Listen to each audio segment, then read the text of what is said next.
Hi there, this is Sharissa, and today I'm going to come to you with a topic that is a very hot topic right now. A lot of my clients are talking about this, especially as we get into promotion cycles, performance reviews, all of those kinds of things. And that is how to authentically advocate for yourself, even if you're an introvert or you don't like this idea of self-promotion.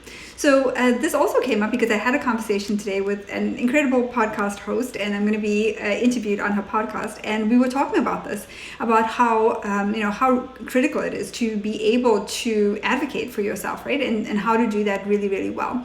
Because gone are the days where we just rely on our leadership to basically give us options as next steps in our careers, but we actually have a huge part to play, right, in getting to that next step without just making an assumption that it's going to be laid out for us and we're going to be handed that fast track to the next step in our career.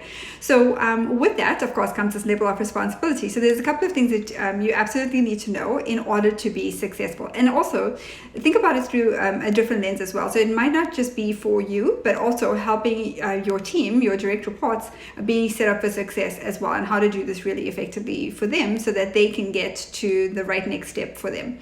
So there's 4 things that I want to share with you that is critical to this process. Number 1 is clarity. It's going to be important that you have clarity on what you want, what's going to be right for you, what's going to get you that level of fulfillment, what's going to help you be really engaged, and what's going to help you move in the right direction based on ultimately where you want to be. Now, it doesn't mean you need to have all of the answers as far as where you want to be in 5 years or 10 years. But there needs to be alignment between who you are as a person, what's important to you, what matters to you, what's going to help you to stay really engaged and really inspired in your work, and what is it that is going to be needed from a business perspective. So that clarity is really, really important. The second thing is alignment, right? So once you are clear on what you want and why, and what that potentially could look like, it needs to align with your leadership. So your manager needs to align with that, as well as the leadership, the people that have an opportunity to have an impact on where you go next and what opportunities you have. So there needs to be that alignment. So number 1 is clarity. Number 2 is alignment. Number 3 is opportunity, right? So it doesn't really help if you have an idea of what you want. Leadership says, we can see that would be great, but there's no opportunity for you to advance. So there needs to be those opportunities, or opportunities need to be created for you. And another piece of this puzzle is it's going to be important for you to know how to even create opportunities for yourself. I've done this for myself in my career as well, where I created an opportunity and a position that didn't even exist based on my ability to advocate for myself and to align with a need that wasn't being met.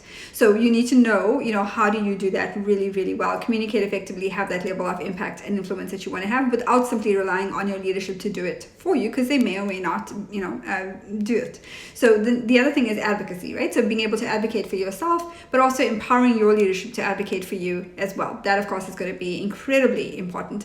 And again, effective communication comes into play here. Having the ability to influence comes into play here.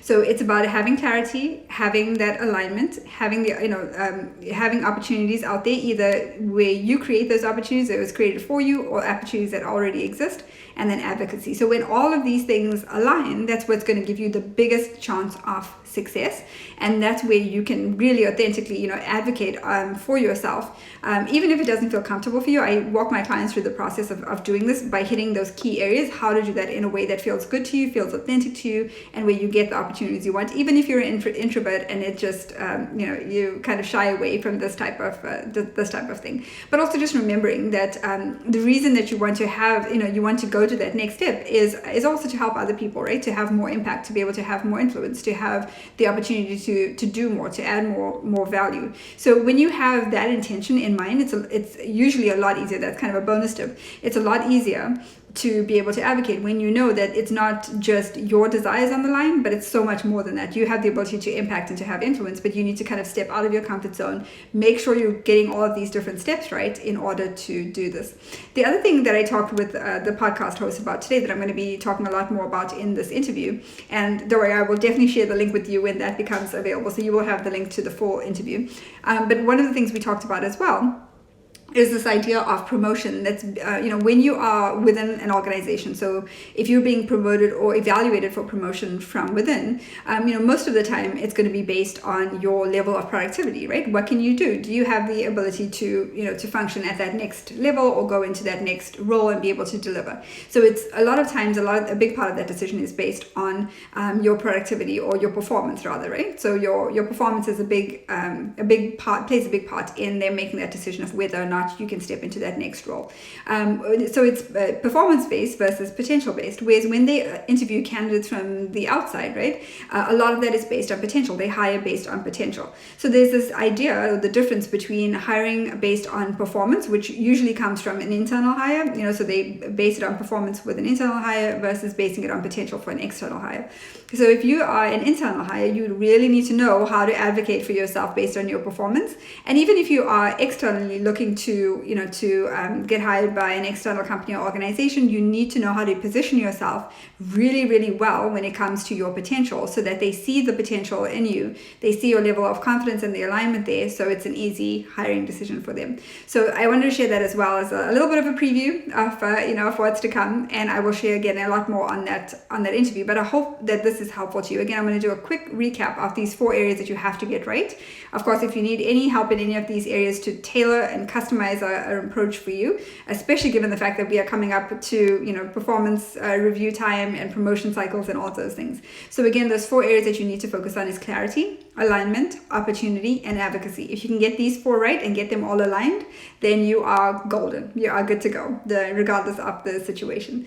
So if you need any help with that, of course, go ahead and reach out and let me know, and I'm happy to support you on that. With that, I'm also right now at the moment I have a little bit of availability, so I'm offering a free leadership legacy roadmap call, and what that means is I will help you with the specific roadmap to get you from where you are to ideally where you want to be. So you will leave that call. It's completely free. You will leave that call with that roadmap of exactly what to focus on, how to overcome those challenges, the areas that are extremely critical for you in your specific situation. So if that is something that's interesting to you, or you want to take me up on that offer, go ahead and put interested below or send me a private message, and I'm more than happy to send over the link to schedule that call. In the meantime, have a wonderful day, and I will chat with you again very soon. Bye for now.